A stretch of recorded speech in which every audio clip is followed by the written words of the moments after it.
Hi hello ನಮಸ್ಕಾರ, welcome back to my YouTube channel. ಇವತ್ತು ನಾನು ಬೇಳೆನೇ ಹಾಕ್ದೇ ಟೊಮೆಟೊ ರಸಮ್ನ ಮಾಡ್ತಾಯಿದ್ದೀನಿ. ಸಿಂಪಲ್ಲಾಗಿ 5 ನಿಮಿಷದಲ್ಲಿ ನಾವು ಮಾಡ್ಕೋಬೋದು. ತುಂಬಾ ಸಖತ್ತಾಗಿರುತ್ತೆ. ನಿಜವಾಗ್ಲೂ ಆ ಟೇಸ್ಟ್ ಮಾತ್ರ ಅಮೇಝಿಂಗ್ ಆಗಿರುತ್ತೆ. ಒಂದು ತಟ್ಟೆ ಫುಲ್ ಬಾರಿಸ್ಬೋದು, ಅಷ್ಟು ಸಖತ್ತಾಗಿದೆ. ನೋಡ್ಕೊಂಡು ಬರೋಣ ಬನ್ನಿ ಹೇಗೆ ಮಾಡೋದು ಅಂತ. 1 ಟೇಬಲ್ ಸ್ಪೂನು ಜೀರಿಗೆ ಹಾಕ್ಕೋತಾ ಇದ್ದೀನಿ ಮಿಕ್ಸಿ ಜಾರಿಗೆ. 1 ಟೇಬಲ್ ಸ್ಪೂನು ಕರಿಮೆಣಸನ್ನ ಹಾಕೋತಾ ಇದ್ದೀನಿ. ಒಂದು 10ರಿಂದ 15 ಬೆಳ್ಳುಳ್ಳಿ ಹಾಕೋತಾ ಇದ್ದೀನಿ. ಒಂದು 3 ಒಣಮೆಣ್ಸಿಕಾಯಿ ಹಾಕೋತಾ ಇದ್ದೀನಿ. ನೀವು ಬೇಡ ಅಂದರೆ ಸ್ಕಿಪ್ ಕೂಡ ಮಾಡ್ಕೋಬೋದು. ಇದನ್ನಿಷ್ಟನ್ನು ತರ್ತರಿಯಾಗಿ ರುಬ್ಬಿ ಸೈಡಲ್ಲಿ ಎತ್ತಿಟ್ಕೊಳ್ಳೋದು. ಇನ್ನೊಂದು ಪ್ಯಾನಿಗೆ ಸ್ವಲ್ಪ ನೀರನ್ನ ಹಾಕಿ, ಒಂದು ನಿಂಬೆಹಣ್ಣು ಗಾತ್ರದ್ದು ಹುಣಸೆಹಣ್ಣನ್ನ ಹಾಕಿ, ಒಂದು 5 ಟೊಮ್ಯಾಟೊ ತೊಗೊಂಡಿದ್ದೀನಿ.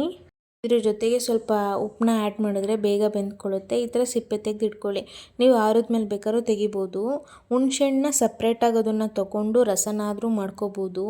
ಇಲ್ಲ ಅಂದರೆ ಬಿಸಿಲಿದ್ದಾಗಲೇ ಈ ಥರ ಸ್ಮ್ಯಾಶ್ ಮಾಡಿ ಸ್ವಲ್ಪ ಹೊತ್ತು ಹಾರಾಗಿ ಬಿಟ್ಟರೆ ನೀವು ಆ ಸಿಪ್ಪೆ ಎಲ್ಲ ತೊಗೊಬೋದು.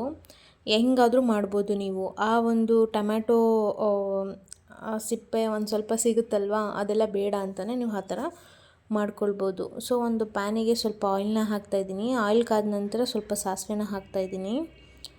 ಜಜ್ಜಿರುವಂತಹ ಬೆಳ್ಳುಳ್ಳಿ, ಕರಿಬೇವಿನ ಸೊಪ್ಪು, ಒಣಮೆಣ್ಸಿಕಾಯಿನ ಹಾಕ್ಕೊಂಡು ಸ್ವಲ್ಪ ನೀಟಾಗಿ ಫ್ರೈ ಮಾಡ್ಕೊತಾ ಇದ್ದೀನಿ. ನೆಕ್ಸ್ಟು ನಾನು ಒಂದು ಮಿಕ್ಸಿ ಜಾರಿಗೆ ಜೀರಿಗೆ, ಮೆಣಸು, ಬೆಳ್ಳುಳ್ಳಿ ಇದನ್ನೆಲ್ಲ ಹಾಕಿದ್ನಲ್ಲ, ಅದನ್ನು ಇಲ್ಲಿಗೆ ಸೇರಿಸ್ಕೊಂಡು ನೀಟಾಗಿ ಫ್ರೈ ಮಾಡ್ಕೊತಾ ಇದ್ದೀನಿ. ಬಿಕಾಸ್ ಅದು ಫ್ಲೇವರೆಲ್ಲ ಆ ಎಣ್ಣೆ ಜೊತೆ ಬಿಟ್ಕೊಳ್ಬೇಕು.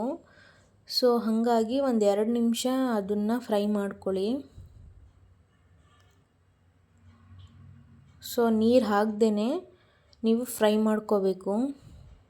ಇದಾದಮೇಲೆ ನೀವು ಚಿಲ್ಲಿ ಪೌಡರ್ ನೀವು ಹಾಕೊಂಡ್ರೆ ಹಾಕೋಬೋದು, ಹಾಕೊಳ್ದೇ ಇರ್ಬೋದು. ಆಲ್ರೆಡಿ ಒಣಮೆಣ್ಸಿಕಾಯಿ ಹಾಕಿ ರುಬ್ಬಿರೋದ್ರಿಂದ ನಾವು ಇದನ್ನು ನೋಡ್ಕೊಂಡು ಹಾಕೊಳ್ಳಿ, ಇಲ್ಲನೇ ಸಿಕ್ಕಾಬಟ್ಟೆ ಖಾರ ಆಗುತ್ತೆ. ಸೊ ರೆಡ್ ಚಿಲ್ಲಿ ಪೌಡರ್ನ ನೀಟಾಗಿ ಖಾರದ್ದೆಲ್ಲ ಹೋಗೋವರೆಗೂ ಫ್ರೈ ಮಾಡಾದ್ಮೇಲೆ ನಾವೇನು ಸ್ಮ್ಯಾಶ್ ಮಾಡಿ ಇಟ್ಕೊಂಡಿದ್ವಲ್ಲ, ಆ ಒಂದು ಟೊಮ್ಯಾಟೊ ರಸನ ನಾನು ಇದಕ್ಕೆ ಹಾಕ್ತಾಯಿದ್ದೀನಿ.